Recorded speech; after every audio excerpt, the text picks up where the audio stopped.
Fala pessoal, sejam muito bem-vindos ao terceiro dia do Prisma Lab, que quem fala é o João, um dos cofundadores do Prisma, e hoje eu vim conversar com vocês sobre um tema aí um pouco espinhoso, difícil, mas a gente vai encarar esse desafio aí hoje.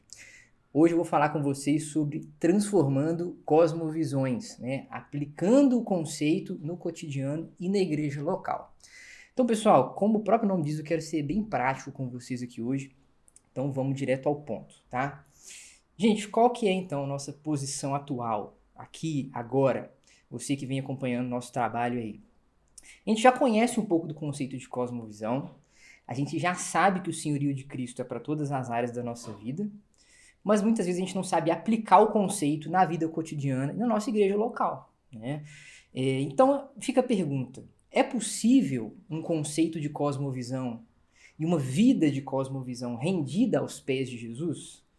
Como que eu cultivo intencionalmente uma cosmovisão cristã em todas as áreas da minha vida? É isso que a gente vai tentar responder aqui hoje, tá? Não é uma resposta simples, não é uma resposta fácil, mas a gente vai caminhar junto nisso hoje aqui durante uma horinha, tá? Então, a gente vai tentar fornecer uma explicação breve, tá? De como as cosmovisões mudam. Sugerir meios de tornar esse processo mais consciente e mais intencional, e refletir sobre algumas aplicações práticas na vida cotidiana e na vida da igreja local. Então, resumidamente, nós vamos passar por 6 etapas aqui hoje, tá? A gente vai fazer primeiro uma breve revisão do conceito de cosmovisão. A gente vai falar do nosso coração como útero, onde nasce e como nasce uma cosmovisão.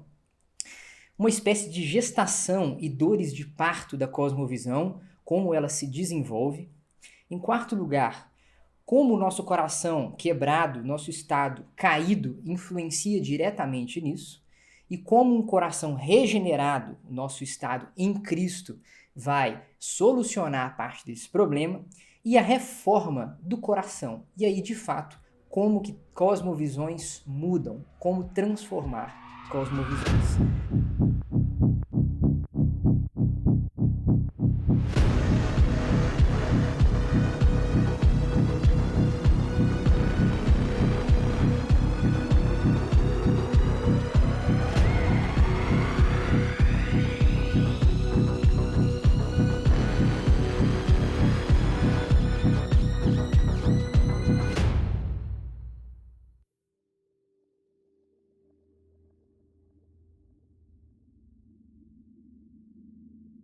Então, primeiramente, nós vamos fazer uma breve revisão, né? Vamos lembrar um pouco do conceito para a gente estabelecer uma base, ok?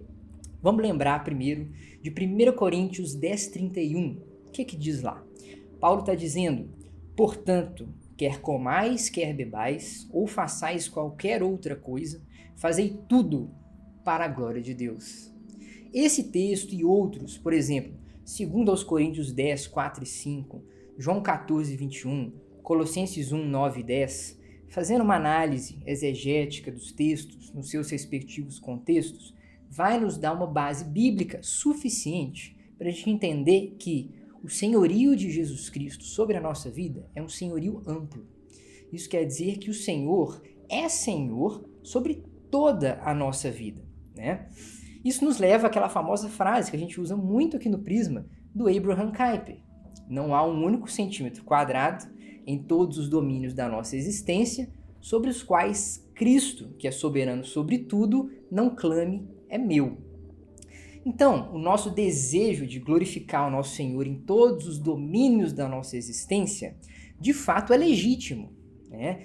E a gente pode adotar aqui um conceito muito útil, muito prático, que é o conceito de cosmovisão, né? Então vamos lembrar rapidamente esse conceito, tá? O conceito demorou muito tempo para chegar onde ele está hoje, tá? Mas a gente vai adotar o conceito do James Sire, tá? No livro dele, Dando Nome ao Elefante. Então vamos ao conceito.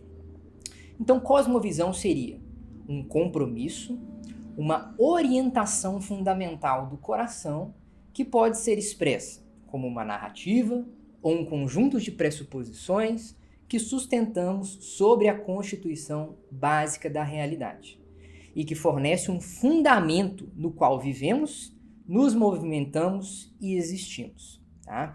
Então vamos basicamente destrinchar isso aqui. Compromisso. Por que cosmovisão é um compromisso? Porque são nossos valores maiores. Você vai até o fim com eles. Você vive por eles. Você morre por eles. Você não negocia esses valores. É uma orientação fundamental porque funciona como uma espécie de bússola. É um guia para as nossas ações no mundo. Pode ser expresso por uma narrativa porque, perceba, toda visão de mundo é uma grande história. É uma tentativa de organizar a sua experiência com a realidade ao redor de uma narrativa, que tenta responder aí 4 grandes questões. De onde viemos? Qual o problema com o mundo? Qual que é a solução para o mundo? E para onde nós vamos? Né? Todo mundo precisa disso para se orientar no mundo. Pode ser expresso também por um conjunto de pressuposições. Como assim? São as nossas crenças básicas que nós derivamos, é delas que nós derivamos todas as conclusões e decisões que a gente vai tomar ao longo da vida. Isso não quer dizer que seja só uma coisa racional, mas algo muito mais profundo, ok? E, por fim, já que a gente tem uma base bíblica para um senhorio amplo de Cristo, e agora temos um conceito de cosmovisão como fundamento da nossa vida, sobre o qual nós nos movimentamos e existimos, a gente pode chegar à conclusão de que a nossa cosmovisão tem que estar necessariamente debaixo do senhorio de Cristo. Né? Gálatas 2:20 diz o quê? Que já não sou eu quem vive, mas Cristo vive em mim. Então nós precisamos fazer o exercício intencional de desenvolver uma cosmovisão que esteja, sim, de fato, debaixo do senhorio de Cristo. Gente, só para deixar bem claro aqui, antes da gente continuar, a gente vai pressupor a Bíblia como palavra revelada de Deus, ok? A revelação da verdade está nas Escrituras. Deus está revelando ali sobre si mesmo e sobre o mundo. E vamos pressupor que é isso que deve moldar a nossa cosmovisão, ok? Mas atenção, isso não quer dizer que não possam haver pontos de contato com outras cosmovisões por causa do conceito de graça comum e tudo mais, ok? Então, beleza, relembramos a nossa personagem principal, agora a gente pode navegar por águas um pouco mais profundas. Antes de entender como uma cosmovisão muda, vamos entender então de onde ela vem, como ela nasce e como ela se desenvolve, ok? Agora nós temos uma base e podemos falar agora do nosso coração. Coração como o útero, onde nasce a cosmovisão. Ok, se a gente pegar Provérbios 4:23, o que está escrito lá? Está escrito o seguinte: sobre tudo que se deve guardar, guarda o coração, porque dele procedem as fontes da vida. Um versículo muito interessante. Se a gente pegar outros versículos, 1 Samuel 16:7, 1 Tessalonicenses 3:13, Salmos 14:1, você vai ver que a Bíblia fala do coração com muita regularidade. E quase nunca fala como o órgão que bombeia o sangue para os nossos órgãos. Mais do que isso, a Bíblia vai falar do coração como uma espécie de locus ou morada da nossa vontade, da nossa emoção, da nossa crença ou da nossa descrença, da razão, do entendimento e tudo mais. Então, gente, nós podemos pegar coração como um conceito que vai refletir melhor a visão bíblica da constituição mais primordial do ser humano. Aquilo que nós temos de mais profundo, aquilo que nos define, aquilo que só o Senhor pode sondar. Isso é melhor do que aquele velho dualismo que a gente tem de corpo material, alma racional. Seria melhor a gente usar o conceito de coração como esse locus da volição, da vontade, da crença e da descrença. E, gente, se a gente pegar a literatura que é consagrada nessa área, a gente vai ver que alguns autores vão concordar com isso. Se a gente pegar o livro Coração e Alma, do Wilhelm Owenel, olha o que ele fala sobre o coração, o conceito que ele dá. Veja só, desde tempos imemoriais, inventou-se todo tipo de nome para designar aquele ponto de unidade do ser humano. Entre eles havia alma, espírito, ego, personalidade, eu, self, o ser. De minha parte, prefiro usar o termo que a Bíblia geralmente aplica para esse ponto, ou seja, o coração. É claro que devemos ter em mente que mesmo esse termo é apenas uma imagem. A Bíblia quase nunca se refere ao órgão que bombeia o sangue quando usa a palavra coração. Portanto, o coração é a parte mais profunda, o próprio núcleo interno, real e essencial da personalidade humana. Visto dessa maneira, o coração tem enorme importância religiosa.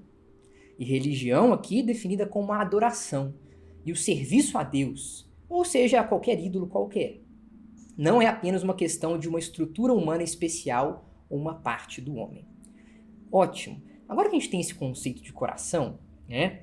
E se a nossa cosmovisão e a nossa orientação básica fornece o fundamento no qual vivemos, nos movemos e existimos, e a Bíblia fala do coração como o nosso núcleo interno, de onde procede a nossa orientação básica, certamente a gente pode concluir que cosmovisão e coração estão diretamente relacionados. Diretamente relacionados. Então, se a gente conseguir aqui fazer uma analogia didática, a gente pode dizer que a cosmovisão, ela não só mora, como ela é gestada, ela é gerada naquilo que a Bíblia chama de coração. O Doivert, gente, que vocês já conhecem aqui do Prisma, filósofo holandês, ele também corrobora com essa visão de coração como centro unificador do ser humano. E as ideias dele vão ser muito importantes para a nossa palestra aqui hoje. Olha o que o Carlsbeck, que é um grande estudioso de Doivert, fala no seu livro. Doivert defende que a significância da antítese espiritual é, de fato, tanto fundamental quanto universal. Atenção agora. E isso também para a filosofia, pois os motivos mais profundos do coração impelem o pensamento de cada filósofo. Então, Doivert também tem o coração num lugar especial do seu pensamento, da sua filosofia. Talvez você se lembre, né, de um dos primeiros posts do Prisma lá atrás, né, o Mas Por que Prisma? Inclusive, teremos um insight amanhã explorando um pouco mais desse tema. Né? Você certamente vai se lembrar da analogia do prisma. Aquela imagem do prisma refratando um raio de luz branca em vários raios de luz de cores diferentes. Né? Para o Doivert, gente, e aqui resumindo bastante a sua filosofia, para ele, a gente pode meio que experimentar a realidade em vários aspectos, de vários jeitos diferentes, de vários modos diferentes, ok? Vamos falar um pouco mais sobre isso daqui a pouco. Mas é no coração que todas as experiências humanas estão condensadas e integradas. É o ponto mais profundo, onde tudo está unificado. Doivert chega a chamar o coração de o ponto arquimediano do ser humano. E, adotando essa visão da tradição doiverdiana, seria no coração, então, que estão unificados todos os aspectos da realidade da vida humana. Então, o coração, gente, ele é extremamente profundo, concorda? Extremamente complexo até. Tanto que as escrituras dizem que é só o Senhor que consegue sondar o coração. De tão profundo e tão complexo que ele é. Gente, se o coração, então, é o que gera, é o que gesta a cosmovisão, e o coração possui uma complexidade que é inata a ele, o processo de formação de uma cosmovisão também deve ser extremamente complexo, concorda? E realmente é isso que é constatado nas mais variadas pesquisas sobre o assunto, de que a forma como o ser humano se move na realidade, a sua cosmovisão, é extremamente complexa. E são vários fatores que vão definir isso. Para ficar mais claro, gente, vamos fazer uma analogia aqui. Pense na gestação de uma criança no útero de sua mãe, ok? Pense que o útero é o coração. Pense também que a cosmovisão é a criança em formação dentro do útero. Fora do útero, a criança não consegue se desenvolver, porque estão no útero as estruturas necessárias para que a criança se forme. O processo de concepção e formação de uma criança dentro de um útero é um processo extremamente complexo e depende de diversos fatores físicos, bioquímicos, e da mesma forma acontece com a cosmovisão. Enquanto ela está sendo gestada no seu útero, no nosso coração, esse processo é muito complexo, muito complexo. Quais seriam, então, os fatores que vão interferir na gestação da cosmovisão?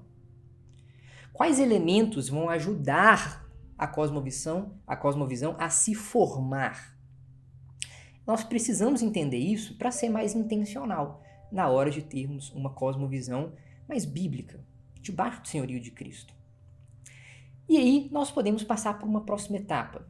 Agora que a gente já entendeu que a cosmovisão é gestada, gerada nesse coração que unifica, né, que une toda a realidade do ser humano, a gente pode entender agora como que se dá o desenvolvimento dessa cosmovisão dentro do coração. E, seguindo a nossa analogia, isso vai ser semelhante a uma gestação e até dores de parto. Você vai entender daqui a pouco. Ok. A ideia que a gente gostaria de propor aqui hoje para você é a seguinte: que o desenvolvimento de uma cosmovisão é um processo, e atenção agora, um processo multifatorial, dinâmico, doloroso e que envolve toda a nossa experiência temporal. Vamos por partes. Primeiro, é um processo, ou seja, acontece ao longo do tempo, é contínuo. É multifatorial, depende de muitas variáveis. É dinâmico, muda o tempo todo. É doloroso, porque envolve sofrimento de vários tipos, emocional, sofrimento cognitivo, até físico às vezes. E envolve toda a experiência temporal, ou seja, todos os aspectos da sua realidade, todos eles. Então, quais são esses elementos então que são formadores da cosmovisão? Quais são esses multifatores que vão defini-la? Pense comigo. Você tem uma experiência comum com o mundo natural. Você, por exemplo, pode olhar para uma cesta de frutas e eu olho para cestas de frutas e vejo que tem uma certa quantidade numérica de maçãs. 2 maçãs, 3 maçãs. Eu percebo que a maçã tem uma forma, é mais ou menos esférica ali.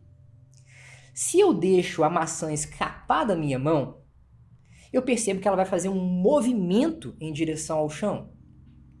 Se por acaso ela cair em cima do meu pé, eu vou sentir toda a energia que ela foi acumulando, né, no impacto que vai ter com o meu pé.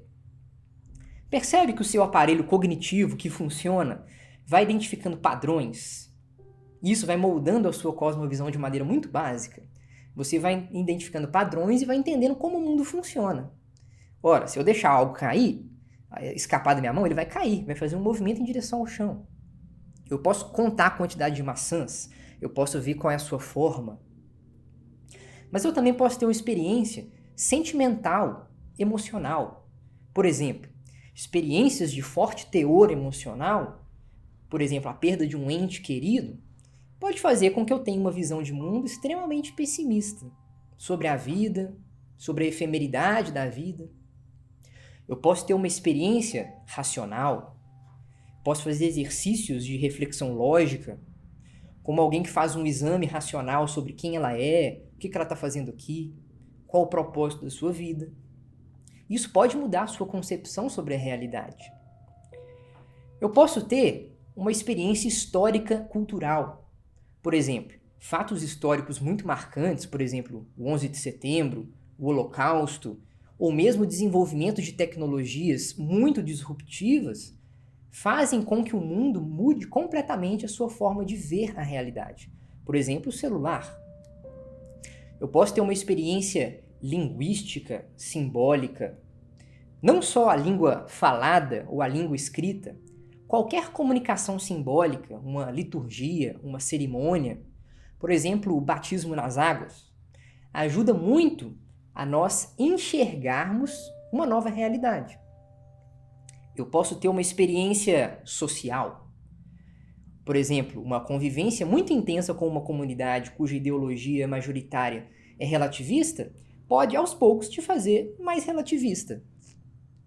Posso ter uma experiência econômica, não só no sentido de dinheiro, né, mas qualquer manejo de um recurso que seja escasso.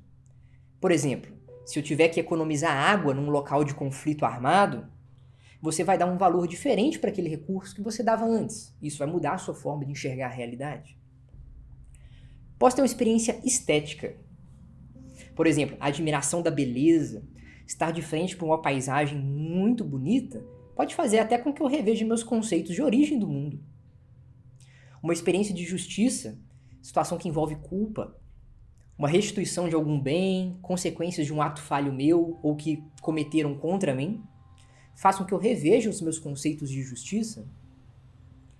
Uma experiência ética, estou num conflito ético, conflito moral em que eu me vejo obrigado a tomar decisões entre o que é certo e o que é fácil ou então é cômodo.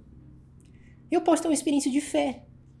Crenças que você não crê porque alguém provou para você, ou porque você provou para si mesmo, por meio de um raciocínio, ou então uma experiência empírica. Tudo isso vai moldar a sua forma de enxergar o mundo. Mas perceba uma coisa, gente. Você nunca vai ter uma experiência, entre aspas, pura.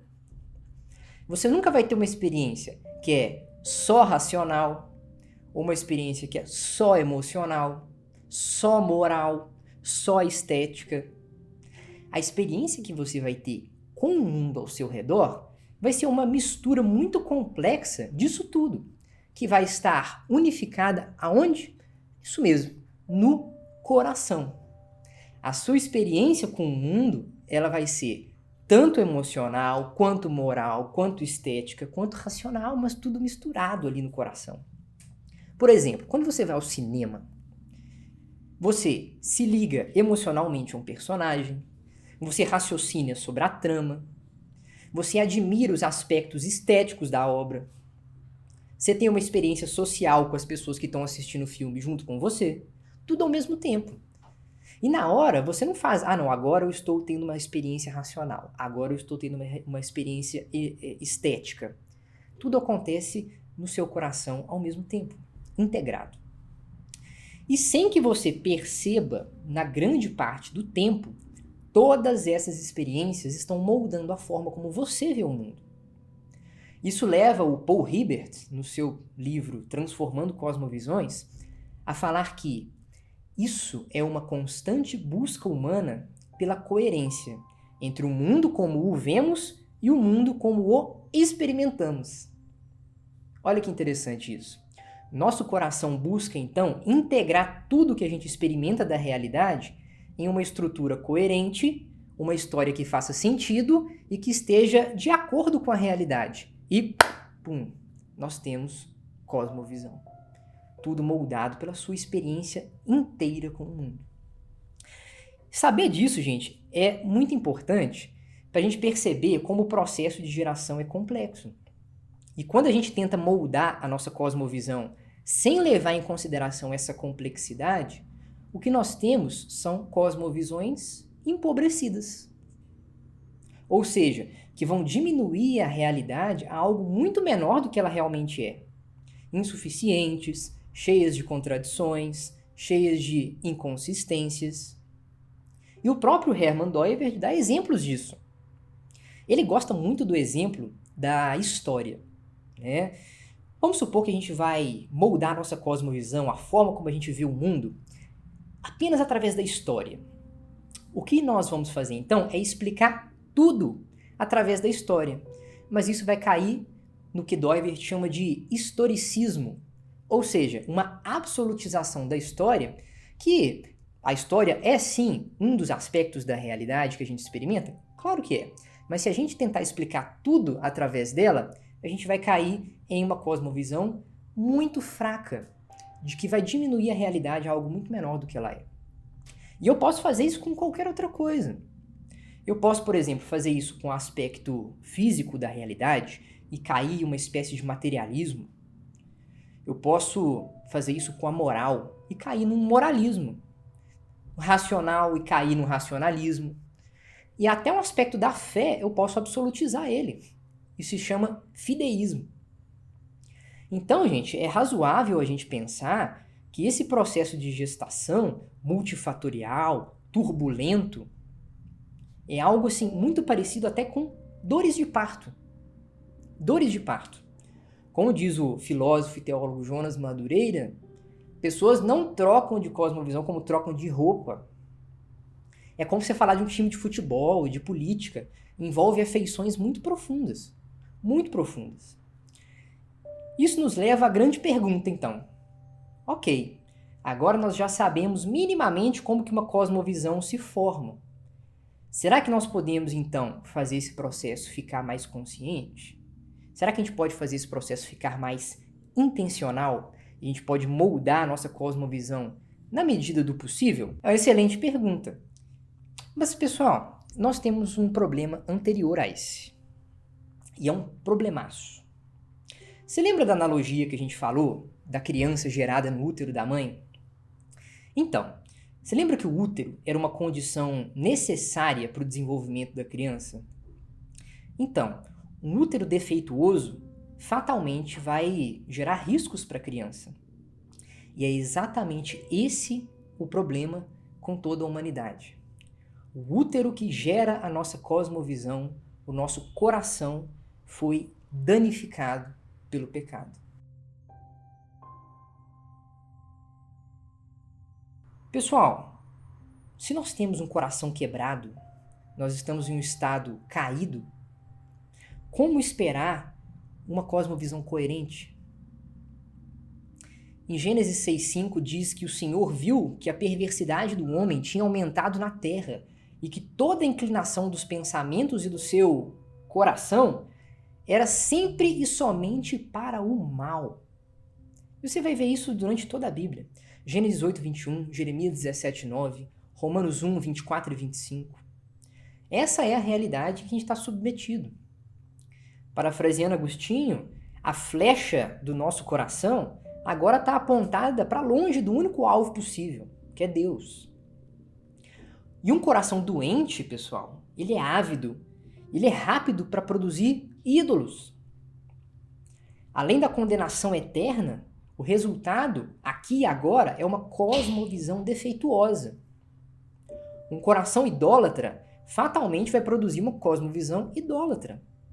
E vai cair justamente naquilo que a gente falou agora há pouco. Vai tentar absolutizar algum dos aspectos da experiência humana. E é exatamente isso que a gente viu ao longo de toda a história da humanidade. Por exemplo, se você for lá atrás e pegar um platonismo, passar pelo Renascimento, o Iluminismo, você vai ver um foco muito exacerbado na razão. Se você pegar as ideias de Marx, você vai ver que ele absolutiza muito o aspecto econômico da realidade. Se você pegar a ideia de Hegel, ele vai pegar a história e vai absolutizar grande parte desse aspecto. O que está escrito lá em 1 Coríntios 1, 19 e 20? Pois está escrito: destruirei a sabedoria dos sábios e aniquilarei a inteligência dos instruídos. Onde está o sábio? Onde o escriba? Onde o inquiridor deste século? Porventura não tornou Deus louca a sabedoria do mundo? Esse é nosso estado. Um coração puro, conectado a Deus, ele vai se recusar a absolutizar um aspecto ou outro. Mas como que a gente vai fazer isso se Deus nos entregou a uma disposição de coração reprovável, como diz Romanos 1? É necessário, então, antes de tentar consertar nossa cosmovisão, que o nosso coração seja consertado. Mas como que a gente vai fazer isso se não há um justo, nenhum sequer, não há quem busque a Deus, não há quem entenda, como diz Romanos? Se nós somos totalmente depravados? Então, é impossível cultivar uma cosmovisão condizente com a realidade, afastado do núcleo duro do cristianismo. A narrativa da redenção que a gente fala de tanto aqui.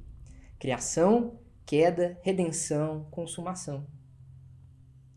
Mas a gente não consegue crer nisso sozinho. A gente precisa que Deus dê um passo em direção a nós. Em 1 Coríntios 1,18, na parte A do versículo, vai dizer que certamente a palavra da cruz é loucura para os que se perdem. Então é necessário uma ação sobrenatural de Deus em direção a nós. Nenhum de nós consegue sequer sondar nosso coração, que dirá ir lá para consertar por conta própria. A regeneração do coração é algo que só Ele pode fazer. E nisso a gente faz a oração do salmista, no Salmo 51. Cria em mim um coração puro, ó Deus, e renova dentro de mim um espírito estável. Isso nos leva à nossa situação em Cristo, nosso coração regenerado. Em Ezequiel 36, 26, tem uma das passagens mais interessantes para a nossa palestra aqui hoje. Veja só o que está escrito lá. Darei a vocês um coração novo, e porei um espírito novo em vocês. Tirarei de vocês o coração de pedra, e em troca darei um coração de carne. Essa troca do coração defeituoso, reprovado, por um coração novo, e o recebimento do Espírito Santo, se dá por um processo sobrenatural, sem a qual, condição aí sine qua non, desenvolver uma cosmovisão cristã é impossível. A gente precisa disso antes. Aprove a Deus que esse processo de regeneração do coração se desse através da pregação do Evangelho. A boa notícia de que Deus salva pecadores através do sacrifício expiatório, substitutivo de Jesus Cristo. Por isso a gente sempre faz essa distinção. O Evangelho é uma coisa, a cosmovisão é outra coisa. É uma consequência de um coração restaurado pelo Evangelho. 1 Coríntios 1,21 diz: visto como, na sabedoria de Deus, o mundo não conheceu por sua própria sabedoria, aprove a Deus salvar os que creem pela loucura da pregação. Então, o cultivo de uma cosmovisão cristã tem a sua fagulha aqui, na conversão, através do Evangelho. Somente o verdadeiro crente pode cultivar uma cosmovisão genuinamente cristã, porque ele só crerá na grande narrativa da redenção a qual ele está imerso depois de uma regeneração do coração operada por Deus. E a continuidade desse processo de, entre aspas, santificação da cosmovisão é um efeito, uma consequência do Evangelho. Então agora, que a gente está devidamente regenerado, justificado, a gente tem o potencial de desenvolver uma cosmovisão aprovada por Deus. Mas, gente, esse processo não é automático. Muitas vezes a gente espera que seja, Ah, não, converti, agora tudo que eu faço está voltado para o Cristo. Não é bem assim que acontece, E agora sim, a gente pode falar da reforma do nosso coração, transformando cosmovisões com o coração regenerado. Então, gente, na prática, como que isso vai acontecer, Na hora que a gente tem o coração convertido, ocorre uma mudança radical de paradigma. Radical. A sua experiência com o mundo, ela não bate mais com as suas convicções que você tinha antes. Isso gera um desconforto. Porque é uma espécie de incoerência. A sua visão de mundo antiga, ela não consegue mais lidar com essa nova situação que você está em Cristo. Então, imediatamente, você começa a buscar um novo paradigma para explicar a realidade. E essa reformulação acontece com base nas Escrituras. Veja que Paulo, gente, ele já não tinha cantado essa bola para a gente. Lá em Romanos 12, ele fala o seguinte: e não vos conformeis com este século, mas transformai-vos pela renovação da vossa mente, para que experimenteis qual seja a boa, agradável e perfeita vontade de Deus. Gente, vejam que Paulo, ele está dando aqui uma ordenança para que a gente faça intencionalmente. Transformai-vos pela renovação da vossa mente. Façam isso intencionalmente. Não é um processo automático. Nós temos que dispor um esforço. Claro que sempre regado à oração e na dependência do Senhor, mas ainda assim um esforço. Atualmente, gente, fazendo um pequeno panorama de como a gente enxerga a transformação das cosmovisões, nós temos 3 tendências atuais de modelo de transformação das cosmovisões. O primeiro modelo que eu queria falar para vocês aqui é o modelo da transformação de cosmovisão racional. Nesse modelo, gente, o foco para transformar a cosmovisão está no conhecimento. Conhecimento da verdade, o estudo da doutrina, o conhecimento teológico. Mas, gente, perceba que só conhecimento não é suficiente. Satanás é muito mais ciente do que todos nós de que Jesus Cristo é Senhor. Mas ele não está nem um pouco disposto a adorá-lo e a segui-lo. Então, uma transformação só racional não vai funcionar. Uma outra tendência é a transformação afetiva. Aí o foco já não está mais na razão, está no sentimento que eu tenho em relação a Deus. Um sentimento de que agora eu sou filho, um sentimento de paternidade, de filiação. Mas, gente, se a gente se apegar só às emoções, você há de concordar comigo que elas são falhas. E às vezes vão ter dias que você não vai sentir nada. Vai ter dias que você vai sentir meio seco, meio árido. Então, você vai ficar vacilante. Ou seja, a transformação afetiva somente também não é suficiente. Por fim, uma última tendência, existe a transformação ética, com foco então na obediência moral, no ato de seguir os mandamentos de Jesus. Mas eu posso adotar a Bíblia como um puro livro de regras, sem fé verdadeira, sem adoração, sem discipulado. Então, essas transformações isoladas não vão funcionar. E é aqui que entra, gente, aquilo que a gente vem conversando durante toda a palestra.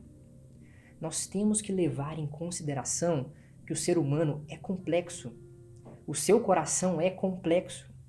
Os moldes da sua cosmovisão são complexos. Vocês veem que cada um desses modelos dá um foco absoluto em algum dos aspectos da realidade?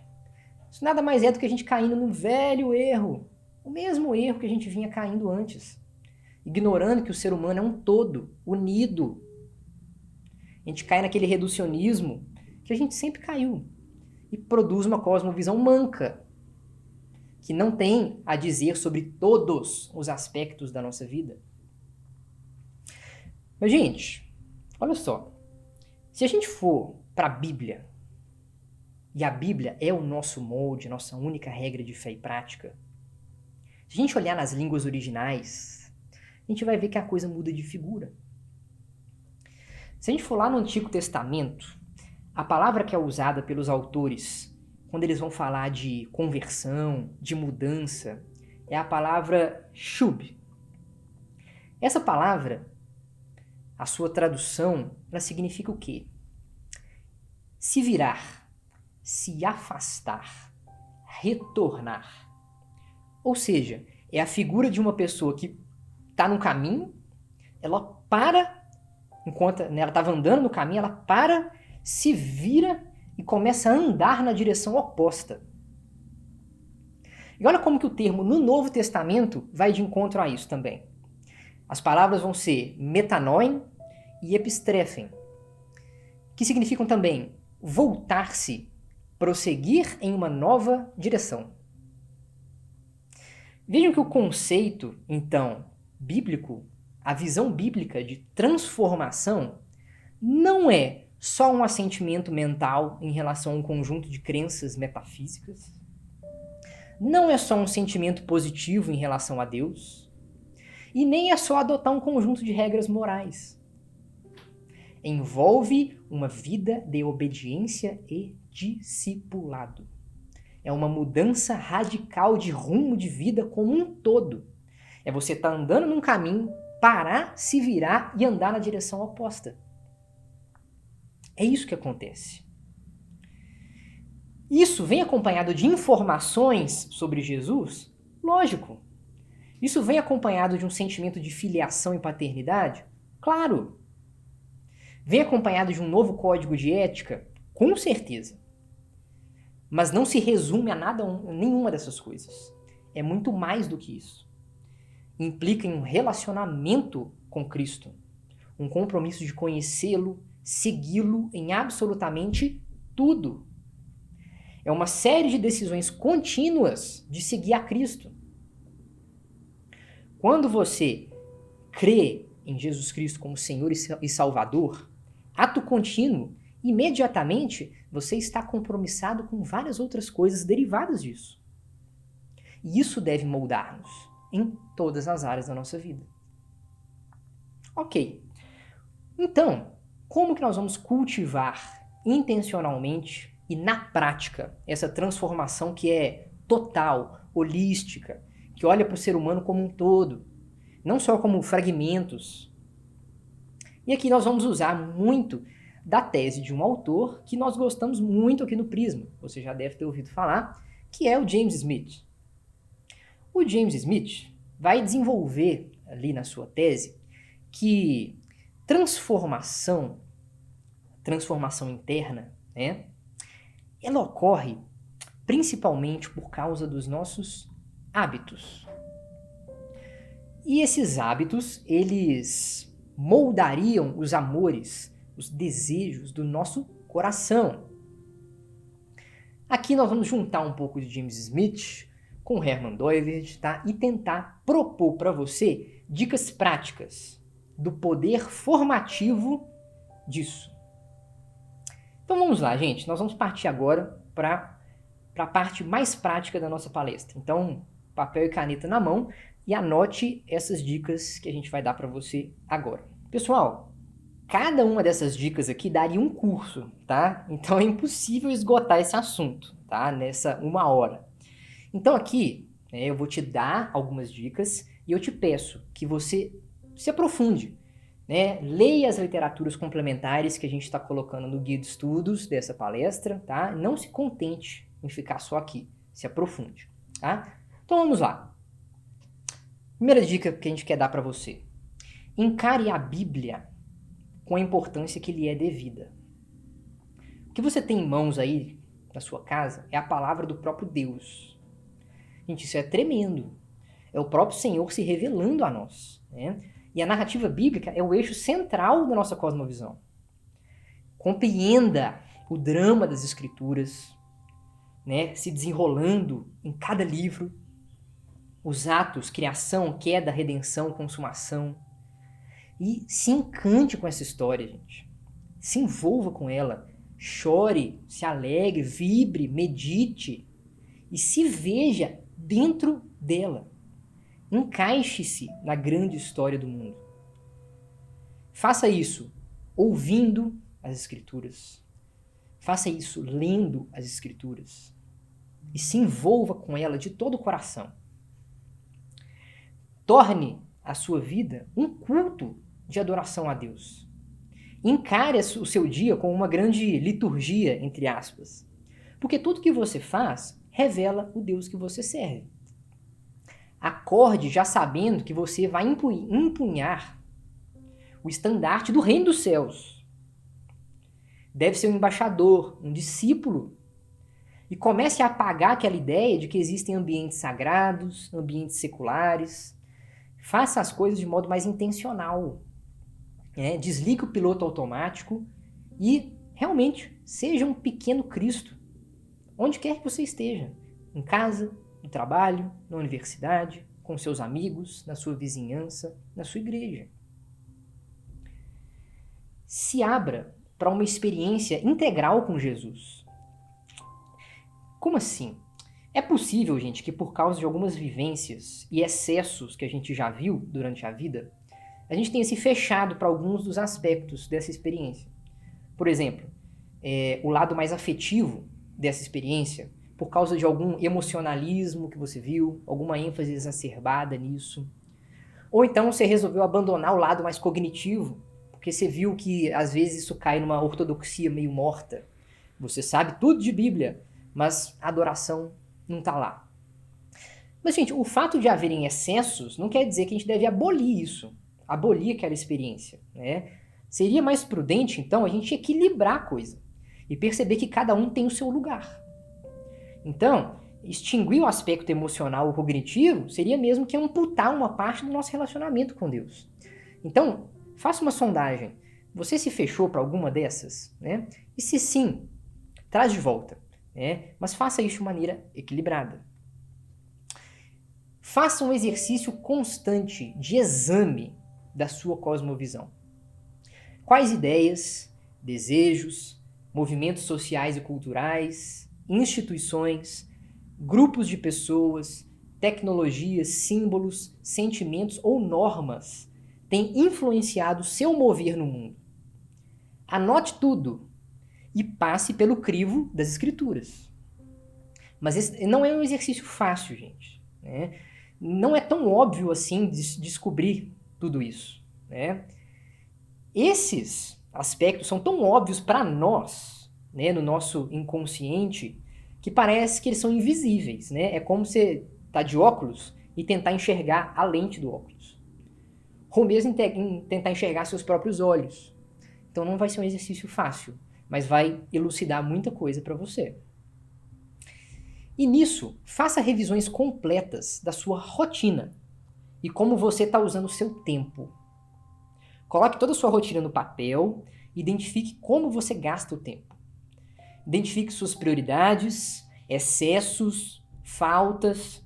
Isso vai dizer muito sobre a sua cosmovisão, porque mais cedo ou mais tarde, a sua cosmovisão vai acabar refletindo naquilo que você faz de fato na sua rotina. Identifique, inclusive, se você não foi tragado por uma cultura de produtividade, por exemplo, a qualquer custo. Quando a gente tenta se auto-justificar pela quantidade de coisa que a gente produz. Faça esse exercício de revisar a sua rotina. Estude teologia. Gente, muita gente fez trabalhos excelentes ao analisar minuciosamente a Bíblia, organizaram esses conhecimentos em livros excelentes. Esquece essa ideia de que teologia esfria o crente. Estude teologia bíblica, sistemática, para conhecer mais o nosso Deus e a sua revelação. Faça um esforço cognitivo para compreender a verdade das Escrituras. Isso ajuda muito a formar uma cosmovisão cristã. Só não se esqueça de que esse processo tem que ser regado a muita oração, para não resultar em uma espécie de soberba intelectual. Tem que ser feito pelo motivo certo. Experimente adotar o calendário cristão e um lecionário. A gente vive num mundo, gente, que impõe a nós as suas agendas culturais. Não só datas comemorativas, né? Mas uma agenda cultural que envolve toda a sua rotina. Seus gastos, seus gostos, seus hábitos. E isso molda a nossa cosmovisão. Por que não, então, organizar o imaginário cristão em torno da própria história da salvação em Jesus? Nada melhor do que, então, usar o tempo para isso. E essa é a ideia do calendário cristão e de alguns lecionários. Eles vão organizar o ano em estações referentes à obra redentora de Jesus. E isso vai fazer com que a gente se faça imerso nessa realidade todos os dias, através de leituras bíblicas, né? E a gente vai ter a sensação de que a gente está vivendo dentro daquilo, dentro dessa realidade maior, essa grande narrativa. Separe momentos curtos de oração durante todo o seu dia. Separe pequenos momentos, que seja 5 minutos, gente, para conversar com Deus. E converse com Ele sobre coisas comuns do seu dia. Isso vai te fazer cultivar a ideia de que Deus tem a ver com tudo que você faz. Você vai criar um relacionamento com Ele, vai ser uma confissão de que você é insuficiente sozinho, de que a nossa relação com Ele é de dependência total. E isso vai criando um coração com vontade de seguir a vontade dEle. Experimente também a Lectio Divina, que a gente já falou aqui no Prisma, que nada mais é do que orar uma pequena porção das Escrituras. Vai ajudar muito. Separe momentos do seu dia para cantar ao Senhor. É isso mesmo, cantar ao Senhor. Assim como você separou um momento de oração, separe momentos para ouvir música e cantar ao Senhor. Porque cantar envolve o intelecto, mas também envolve as emoções, envolve o corpo, envolve a contemplação do belo. A música penetra na nossa imaginação de maneira muito mais profunda, até meio misteriosa, dando a ela um poder formativo muito grande, né? Uma espécie de educação do coração através da arte, uma espécie de teologia cantada.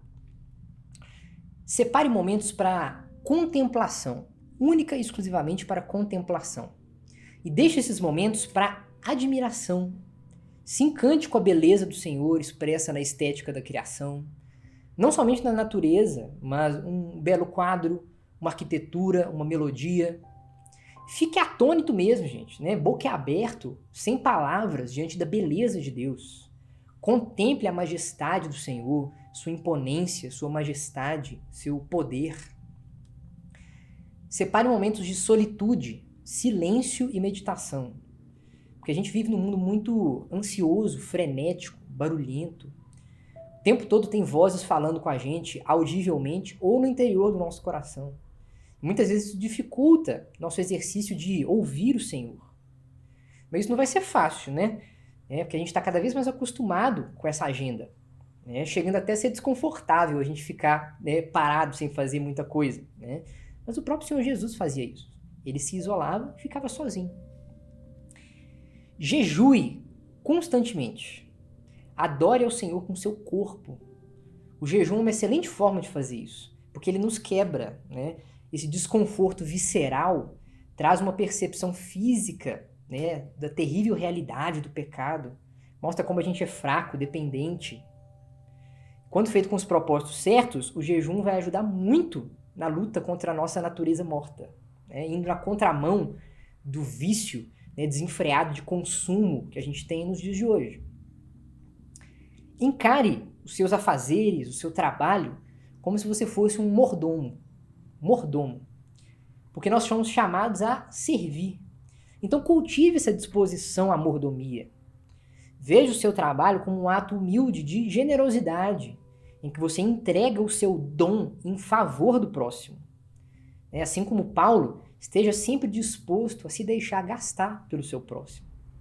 E quando bater aquele desânimo da segunda-feira chegando, se lembre que trabalho não é escravidão. Trabalho é um privilégio. É uma responsabilidade que Deus deu para nós para governar e desenvolver as potencialidades da sua criação. Se envolva com a cultura e saiba discernir a graça comum. Saia da bolha, né?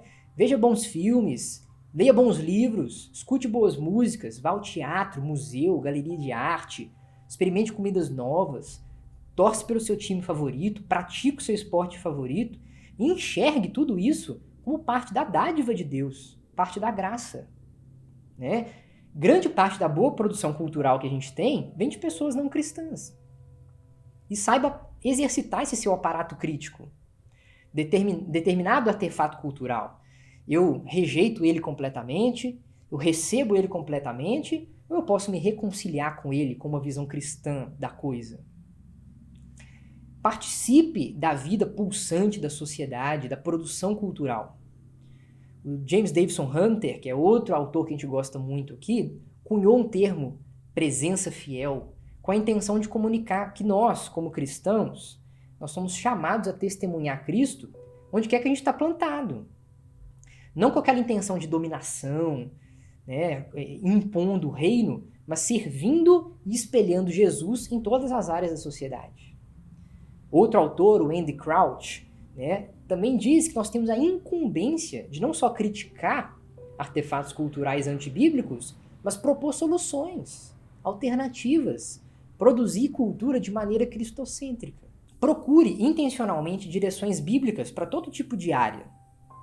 Ao refletir sobre qualquer coisa, nosso primeiro reflexo deveria ser procurar na Bíblia o que a Bíblia diz sobre aquele assunto. Isso não inclui só decisões éticas, familiares, para a igreja local. Pode ser para tudo. Psicologia, medicina, arte, filosofia, educação, direito, economia, tudo. É claro que você não vai achar na Bíblia um tratado exaustivo sobre essas áreas, porque a Bíblia não se propõe a fazer isso. Mas você certamente vai achar princípios, achar direções para construir em cima. E por termos a Bíblia como um potencial máximo, nós temos o potencial de construir o melhor em cada uma dessas áreas. Se deleite na beleza e nas virtudes da vida comum, né? Como diz a Tish Warren no Liturgia do Ordinário, Deus está presente no mais ordinário momento da sua vida, né? Quando você arruma a cama, escova os dentes, confere e-mail, né? Até quando você está preso no trânsito. Essas pequenas práticas e hábitos, elas estão cheias da glória e da graça de Deus. A vida comum também glorifica o Pai. E a gente precisa aprender a estar satisfeito nele, mesmo nesses momentos que a gente acha tão trivial, né? E conheça e examine outras cosmovisões, né? Saiba quais são as perguntas, os desafios, as crenças, os medos, as esperanças e as respostas que as outras pessoas estão fazendo. Quais são os pontos de contato com o cristianismo? Fazer isso, além de ajudar na construção de uma cosmovisão bíblica por comparação, vai fazer com que a gente se importe mais e saibamos conversar com outras pessoas na linguagem delas. Né? Isso é um exercício de compaixão, de amor ao próximo, né? Saber ouvir e dialogar com ele. E ouça cristãos de outras culturas, né? Devido à exposição a outras agendas, imaginários, tradições culturais diferentes, o cristão de outra parte do mundo, ele vai saber identificar respostas cristãs para coisas que a gente não conhece. Por exemplo, um cristão japonês, ele certamente tem desafios muito diferentes do nosso aqui no Brasil.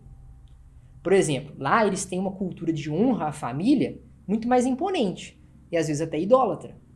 Como que as escrituras lidam com isso de forma equilibrada? Eles vão saber muito melhor que nós. Registre a sua caminhada, né? Se você quiser, tem uma espécie de diário. Isso vai facilitar muito seus exercícios de autoanálise e vai esclarecer muitas das suas dificuldades e dos seus avanços nessa busca de uma cosmovisão genuinamente cristã. Legal, gente. Essas coisas, na medida do possível, elas devem ser feitas de forma individual e coletivamente também. Então, use sua criatividade. Divida essa experiência com seus amigos, família e tudo mais. Mas e na igreja local de forma mais direta, né? Pegando emprestado o vocabulário do nosso querido amigo Pedro Dulce, a comunidade local ela deve funcionar como uma espécie de incubadora de virtudes, né? A igreja ela capacita, treina e educa os seus membros a viver a cosmovisão cristã de maneira fiel, dentro e fora dela, né? Então, quais são as implicações do conceito para a vida da igreja? Uma igreja que compreendeu que Cristo é Senhor sobre tudo, ela vai se importar com momentos devocionais, mas ela também vai se importar com o que acontece do lado de fora, na vida de cada uma das ovelhas. Então, uma igreja local forte vai ter uma base teológica forte. O Tim Keller é muito assertivo nisso, no Igreja Centrada, ao dizer que a visão teológica de uma igreja vai ser o seu eixo central. E tudo vai ser guiado por essa visão. Então, perguntas como o que é o Evangelho, como aplicamos aos corações das pessoas hoje, como podemos estabelecer diálogos do Evangelho com a cultura local, são perguntas extremamente importantes. E a gente precisa pensar nelas intencionalmente, se a gente deseja ser assertivo nesse contato com uma geração hipermoderna. Uma igreja local forte vai ter uma pregação contextualizada e com aplicações práticas. Alguém já disse um dia que o púlpito é o local de onde brota a vivificação de uma igreja ou a morte de uma igreja.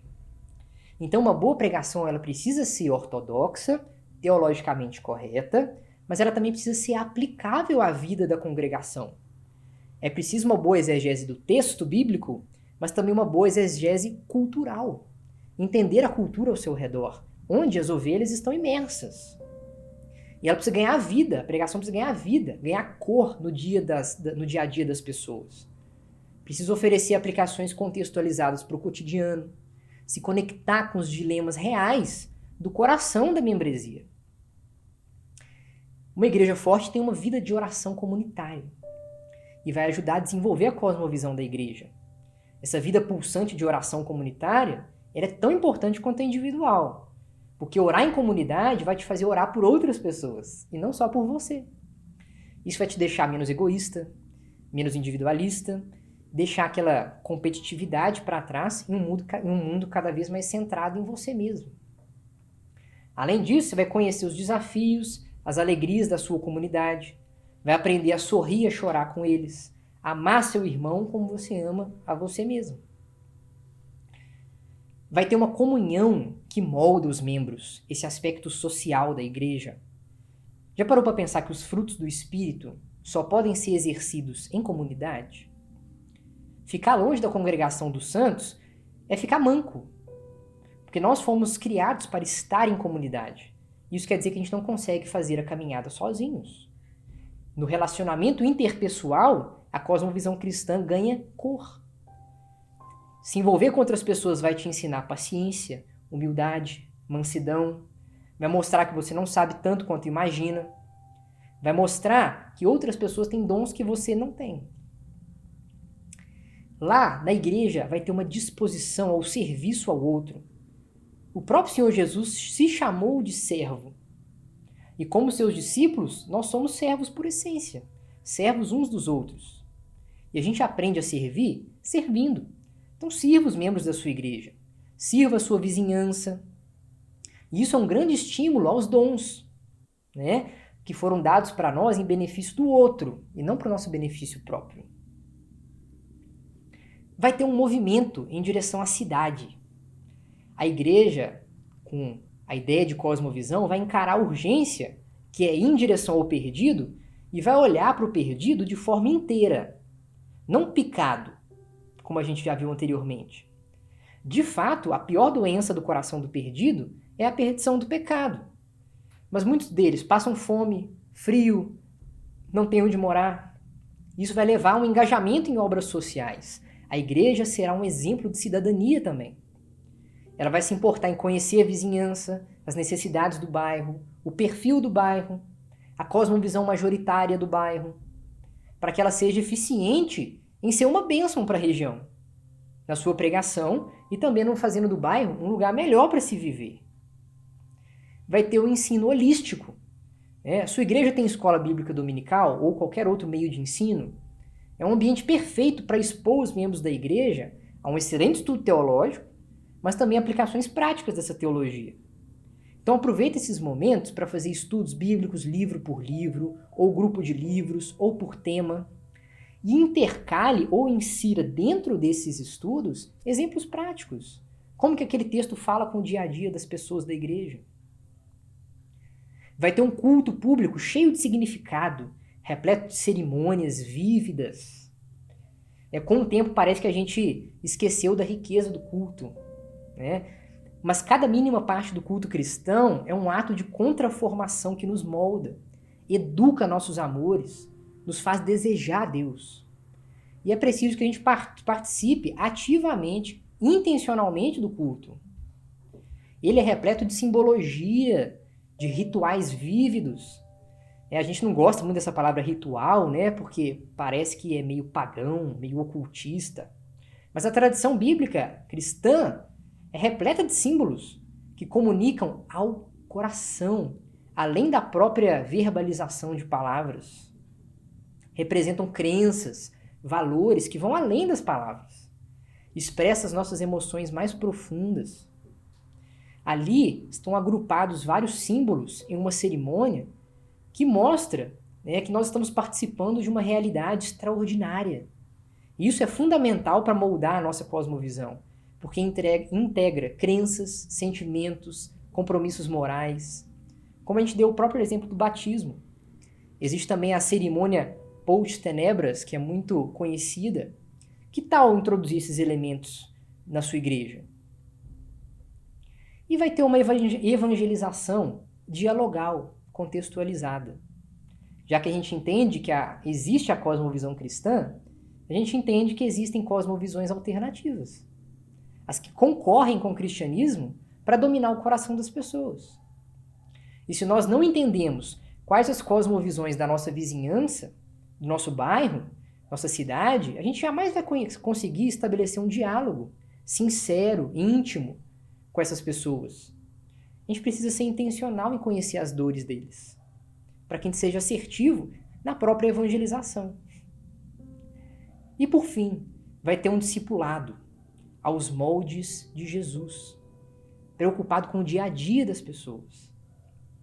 Jesus discipulava não apenas uma classe que durava alguns meses ou algumas semanas, ensinando alguns termos teológicos.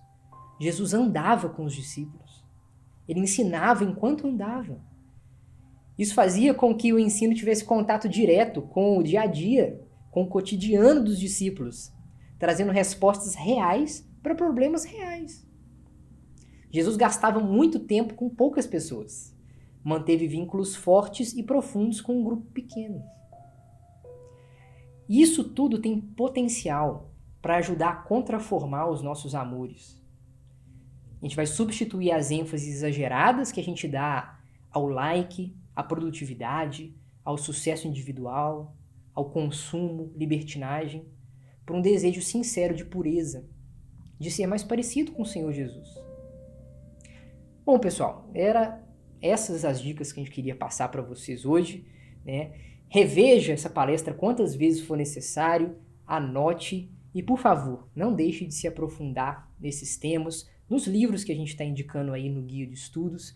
E nosso desejo aqui, do fundo do coração, é que essa palestra tenha te edificado e que gere muitos frutos para o reino de Deus. Então, um abraço para vocês. Tchau, tchau.